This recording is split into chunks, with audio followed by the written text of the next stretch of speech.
If you have been assessed for autism and you didn't meet the threshold, if you spent time agonizing over whether this might be you or not, and then finally built up the courage to go and speak to your doctor, and then spent months on a waiting list to then be seen by somebody very briefly who then decides that you don't meet the threshold and then just leaves you there without any kind of like, now what plan. Hi, I see you.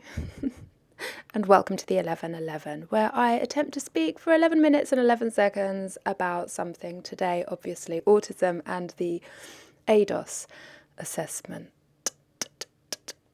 When you were with your assessor, was it on Zoom or was it in person? Mine was on Zoom.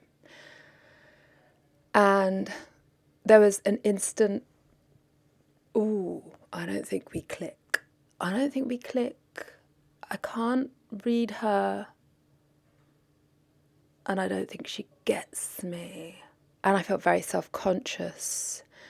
And I ironically felt the most aware of masking than I have ever felt, which is like exactly when I don't want to be masking, because ADOS, which is what I had, is looking at the external. It's not seeing the internal. So that's something to know. If you went through the ADOS and you didn't meet the threshold, it just means that externally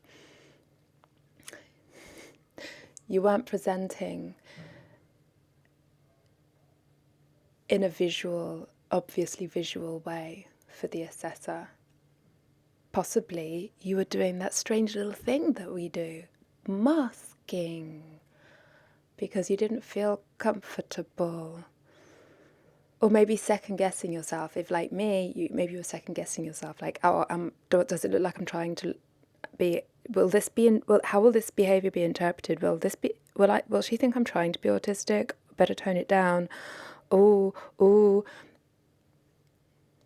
No one sees all of those thoughts going on in their head. Nobody. And then, did it feel like you got this hour with this person, and then, or however long it is, and then they've gone, and you're like, excuse me, it's my whole life. I don't think you saw me in this 1 hour. I really don't think that you saw me in this 1 hour. And when I had my ADHD assessment, I definitely felt seen. Felt quite safe, and quite early on I was like, you see me, and I relaxed.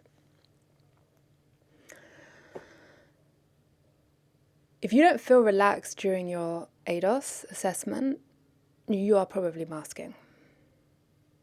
Let's talk about the informant. First of all, let's talk about the informant. Like, why is an informant more important than you? And as an adult, all of this is as an adult, yeah? So, as an adult, why is an informant is almost weighted more heavily than the assessment with yourself, than your own knowledge of yourself? Like, you are no longer a child. You are not a 4-year-old boy. You are a fully grown human, and in my case, woman. Human. So, human. Talking of informants, who do you choose? There's got to be other ways that don't require informants, right?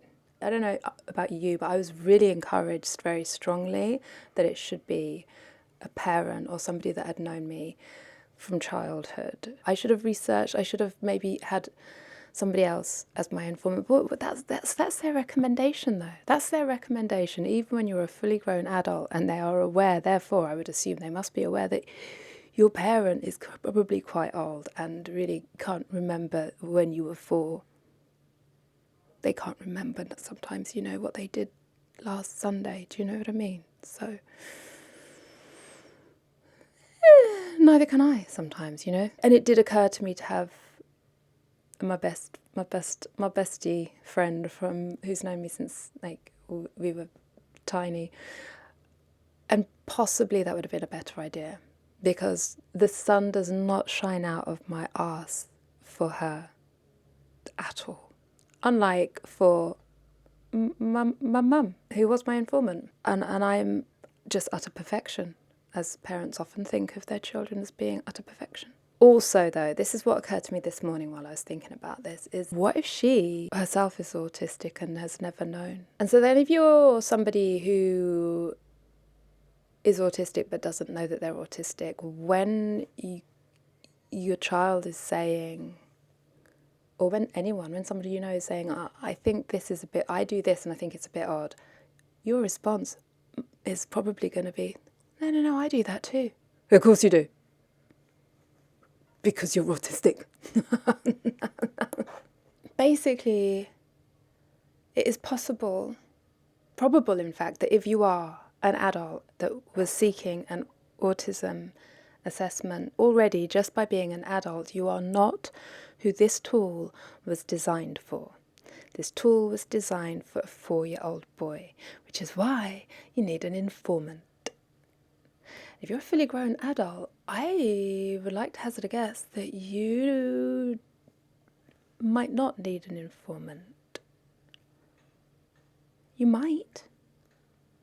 It really depends where you are on that spectrum. But you might be a reliable enough source, surely. I don't know. Did you already, for the assessment, maybe you were already feeling burnt out. Maybe you were already feeling like, oh, it's the day and I've got like no energy and I can't. I'm in shutdown mode. And you just went gliding through the motions to get it over with. That wasn't me. I was awake. I had energy, but as soon as I realised that I wasn't gelling with the assessor, I kind of shut down. I felt myself shut down with every new question and every new task that she gave me. I was like, are you kidding me right now? By the end, I was like so drained, so tired. I think I might have made a video immediately afterwards because I was like, that didn't go well. That did not go well. I've just had my autism ADOS assessment and I feel shitty. I feel really, really drained and really tired, kind of irritable. No, actually a lot irritable, quite pissed off and confused. I don't know, maybe we just didn't vibe. Don't know why I feel so angry. I had to collect these objects. I've got like a scrunchie and a key and a teaspoon and a pencil and a bottle top and a cloth, because on the preparation document it said to collect objects. So I collected objects and then she asked me to make up a story using these objects. And also we looked at a picture book about flying frogs. It's basically the same test that they give 3-year-olds. I don't know, maybe everyone has that. I don't know. I just feel a bit like, ugh. Some clinicians look beyond the ADOS at development history over time, detailed clinical interviews, self-report tools that capture more of an internal experience. And then when you got your report, did you feel that it just like was inaccurate? Factually inaccurate, not because like actually I think just like it got crucial information wrong, because then that is grounds, the second opinion. And I know, like, it's the emotional load that takes. Like, I have been sitting on this for 6 months, this knowledge that I did not meet the threshold. And only now am I getting round to being like, okay, what am I going to do about this? What am I going to do about this? Do I need to have a diagnosis? It's almost like if I hadn't bothered to go for the assessment, I could still, in my head, feel like I could safely self-identify. But knowing that somebody else who's supposed to be an expert has deemed me not meeting the threshold makes me feel kind of like a fraud. It can weigh on you when you're just like told you don't meet the threshold, the effect, and then you're left and you're like, well, but then what? If not this, then what? If not this, then what? Did you take a good look at your report and did you, there may well be, have a look, really read it. We often don't read reports, but read that report. Is it accurate? Does it reflect you? Do you see yourself in that? And please remember that not meeting the threshold on this very kind of narrow tool that was not designed to work for you, adult human person, it doesn't mean that your experience is not valid.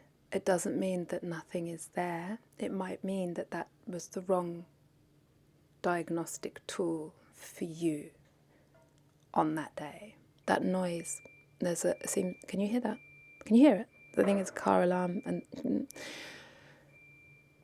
yeah, that's not annoying at all. It doesn't mean that you are not who you think you are. 1111.